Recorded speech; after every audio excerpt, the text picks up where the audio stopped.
Masarap magkaroon ng best friend. May taong poprotekta sa'yo. May taong nagpapasaya sa'yo.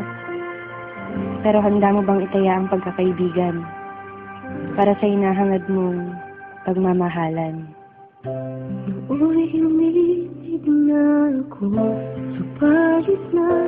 Ako si Princess. Grade school pa lang ako, palagi ko ng kaklase si Ivan. Magkaibigan kasi mga magulang namin, kaya kung nasan ako, nandun rin siya. Mapalungkot man o mapasaya, sa kulitan man o problema. Yan si Ivan, ang taong lagi kong kakampi sa buhay. Nang ikaw ay makilala, biglang napako ang nadarama. Para sa'yo, ako'y ibig pang muli. Dahil sa'yo, ako'y ibig ng muli. Ang aking puso'y pag-ingatan mo. Dahil sa ito'y muling magmamahal sa'yo.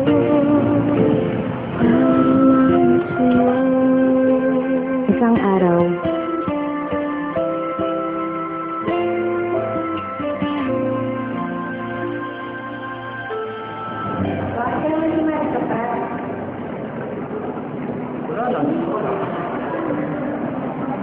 wala. Alam mo bang delikado yun? Alam mo naman kung pinapasok. Ang dami-dami naman natin.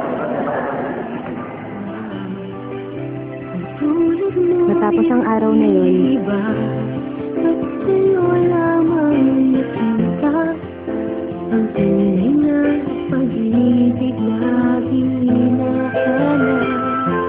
Buti na lang ika'y nakilala. Di na mo ang nadarama. hindi na siya nagpaparamdam. Hindi na siya nagte-text. Di ko na rin siya nakikita sa school.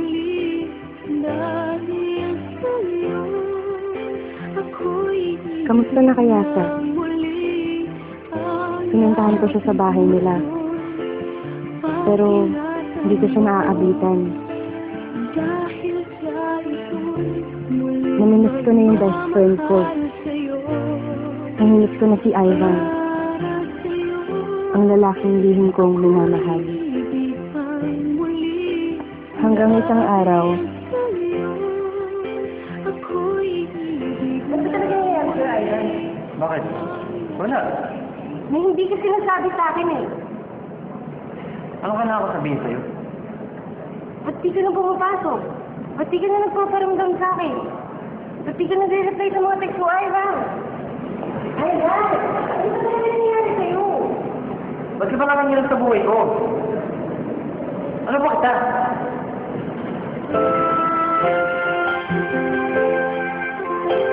natahimik ako sa sinabi niya. Ano ba niya ako?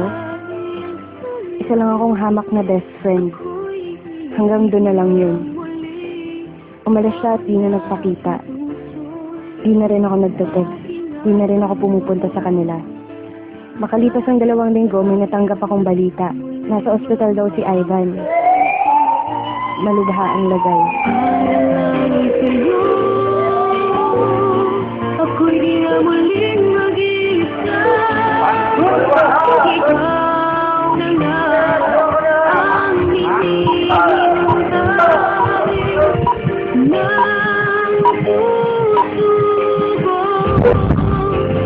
Para sa'yo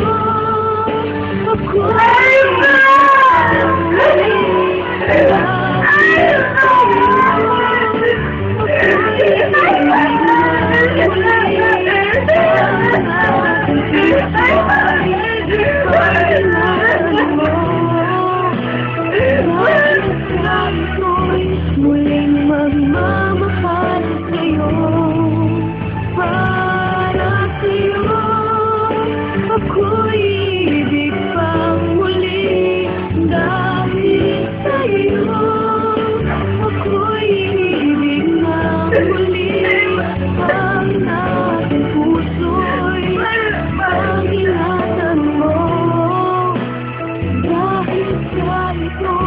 muling Nalabas sa akin ang cellphone ni Ivan.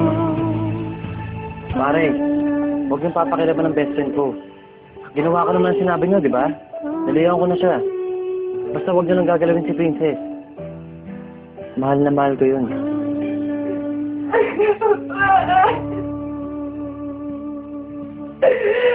mag